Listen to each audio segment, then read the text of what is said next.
શું નામ છે તમારું? કયું ગામ છે? શું તકલીફ હતી? સાયટિકાની. અત્યારે કેમ છે આપને? હા એમ. કોઈ જગ્યાએ દવા લીધી હતી તમે? બરાબર. તમને રાહત ન થઈ. અત્યારે અહીંયા કેમ છે? રાહત થઈ ગઈ ને? બરાબર. તમને કેમ છે બેન? સારું છે. તમને કેમ છે દીકરી? સારું છે. દવાનો ઉપયોગ કરજો હો ને. જે પ્રમાણે દવા આપે એને ટાઈમ લેજો ને ટાઈમે ઉપયોગ કરજો. ખટાશ ન ખાજો હો, બીજું કાંઈ નહીં. ખાલી 3 દિવસ ખટાશ નહીં ખાવાની, બહુ ખટાશ લીંબુ ને એવું નહીં ખાવાનું, બાકી બધું ખાવાનું. 3 જ દિવસ, બાકી પછી ખાજો. અહીંયા આવવા માટે આટકોટથી ગરણીથી થોરખાણ ઉપાદેશ આશ્રમ છે. એનો સમય છે સવારે 9 થી 12, સાંજે 4 થી 6 છે.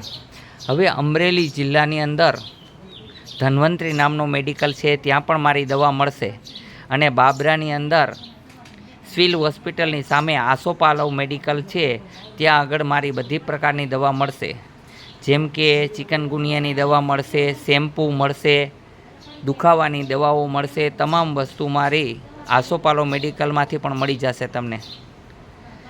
જેને કારણે કે આસપાસના ગામવાળાઓને દવા ખૂટી ગઈ હોય અને દવા માટે થઈને અહીંયા ધક્કો ન ખાવો પડે, એ માટે થઈને દવા જોતી હોય તો કોઈ પણને દવા ત્યાંથી જ મળી જશે. જો કોઈને દુખાવા હોય ને બતાવવાનું હોય તો અહીંયા આવી શકે છે. બાકી ખાલી દવા ખૂટી ગઈ હોય ને લેવાની હોય તો આસોપાલવ મેડિકલ બાબરામાં મળશે. અને અમરેલીમાં ધન્વંતરી મેડિકલમાંથી મળી જશે. બોલો જય હનુમાન.